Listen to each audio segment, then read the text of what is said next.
Honestly, and I'm surprised I'm saying this because I love Lord of the Rings, but I kind of feel like Robert Jordan took what Tolkien did so well and he enhanced it.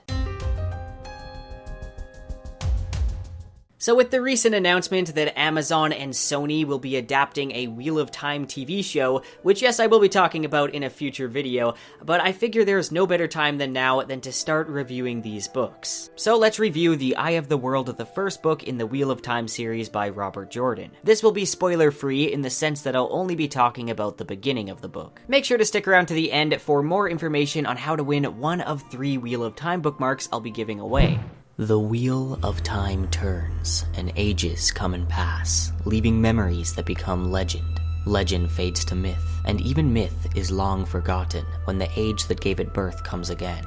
In this world, time and history is a wheel. Ages come and go with events weaving into the pattern and repeating themselves, only with a few differences, and enough time is left in between these ages that the majority of history is forgotten from the previous age. Now, the story begins in the region of Two Rivers, in a small farming village called Emmons Field, which has pretty much been cut off from the rest of the world for over 1,000 years. Making a convenient place for the reader to start off. It's sort of like starting in the Shire. This trope is used to allow the reader to learn about the outside world with the protagonist. Our protagonist is young farm boy Rand al'Thor, along with his friends who we're soon introduced to. Matt, the village trickster, Perrin, the blacksmith's apprentice, Nynaeve, the village wisdom, and Rand's childhood crush, Egwene. Of course, they are so much more than the stereotypes I just mentioned, they grow immensely throughout the series.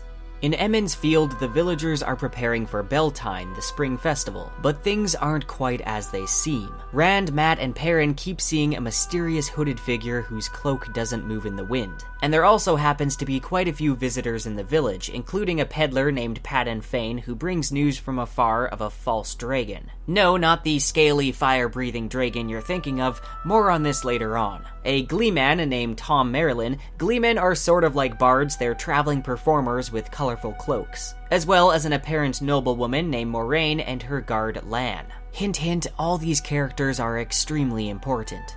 On the eve of the festival, Trollocs attack the village. These are shadow spawn created in the Age of Legends by the Dark One. They're humanoid creatures with physical characteristics of various animal species. Commanding the Trollocs are another shadow spawn called Myrddraal, which explains the previously mentioned creepy hooded figure.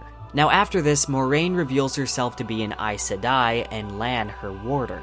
An Aes Sedai is somebody able to tap into the One Power. The One Power is divided into male and female halves, however there's now only female Aes Sedai, as the male half of the One Power has long been corrupted, causing any males that harness it to go insane. Moraine tells Rand, Matt, and Perrin that they are the targets of the Trolloc attack and convinces them to come with her to the White Tower in order to protect the village. Accompanying them is Egwene and the gleeman Tom Merrilin. This beginning sets up the main quest for this book, but hold up, let's rewind to the prologue for a bit of context. This is one of the most gripping prologues I've ever read. It takes place about 3,000 years before Rand's current time. It follows Lews Therin Telamon, a man known as the Dragon, the title for the champion who challenges the Dark One. Lews Therin is wandering through a destroyed palace looking for his wife. It's revealed that he's gone insane and murdered his entire family. This is because the Dark One, in a final attempt, taints the male half of the One Power. This brought about the breaking of the world.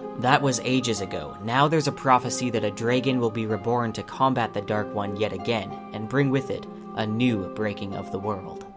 So hey, if that sounds like something you'd like to read, I'll leave a link in the description to where you can buy the book. Now, you may have realized some similarities to The Lord of the Rings. This isn't a secret. Robert Jordan has stated that he consciously intended the early chapters of The Eye of the World to evoke the Shire of Middle-earth, Emmons Field being the Shire. We also have a group of young boys who spot a creepy hooded rider, and of course are set on a quest by a wise wizard type of character. I've seen some reviews where people pretty much just write it off as a Lord of the Rings copy and don't continue reading at all, which again, the similarities are mostly at the beginning of book 1. There is still so many books in this series series. The series as a whole really grows into its own, and there's so much unique about it. Honestly, and I'm surprised I'm saying this because I love Lord of the Rings, but I kind of feel like Robert Jordan took what Tolkien did so well, and he enhanced it. This first book does have some fantasy cliches that maybe you're tired of reading about. Me personally, I find them kind of comforting to read. For instance, some themes include a young farm boy who becomes a messiah/chosen one type of character, as well as the classic journey to discovery trope, and this entire book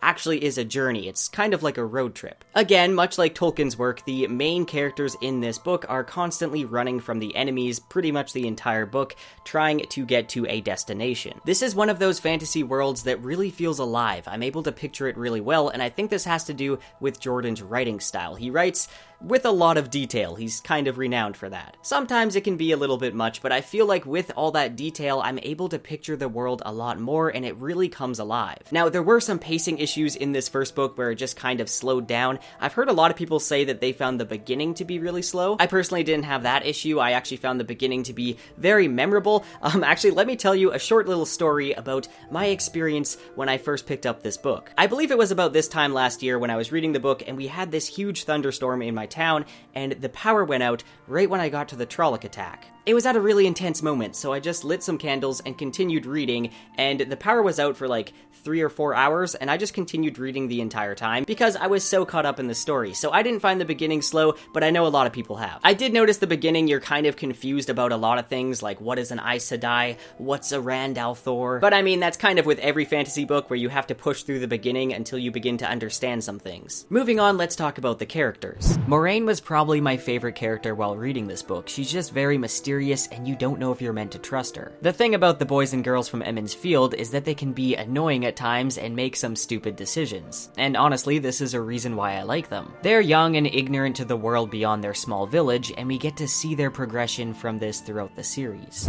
So overall, I would recommend this book, especially if you're a fan of epic fantasy and are willing to dedicate yourself to a massive series. Alright, so for the giveaway, I'll be giving away 3 of these Wheel of Time bookmarks that I designed that will be exclusive to giveaways on my channel. If you'd like to check out the bookmarks and other things I have for sale, I'll leave a link to my Etsy shop in the description down below. For each winner, I'll also throw in a Captured in Words bookmark, so if you want the chance to win this bookmark and one other, all you have to do is comment in the comments down below. It can be anything as long as you mention that you would like to win the bookmark or you'd like to enter the giveaway. All the other info will be in the pinned comment. Now, if you were looking for a more spoiler-filled look at this book, I will be making a summary video pretty soon. Also, if you're looking for some Wheel of Time merchandise, in my last video, I showed these really awesome Wheel of Time coins. I'll leave a link to those in the description below as well if you want to check that out. Let me know down below what you thought about this book if you've read it, and I will see you guys with another video pretty soon. Now, I only recently started this series like back in 2017, and let me tell you, I feel like I've been missing out on something massive. I could have been reading and rereading this series for such a long time now, but I guess I'll just have to try and catch up. I have a lot of binge reading ahead of me, don't I?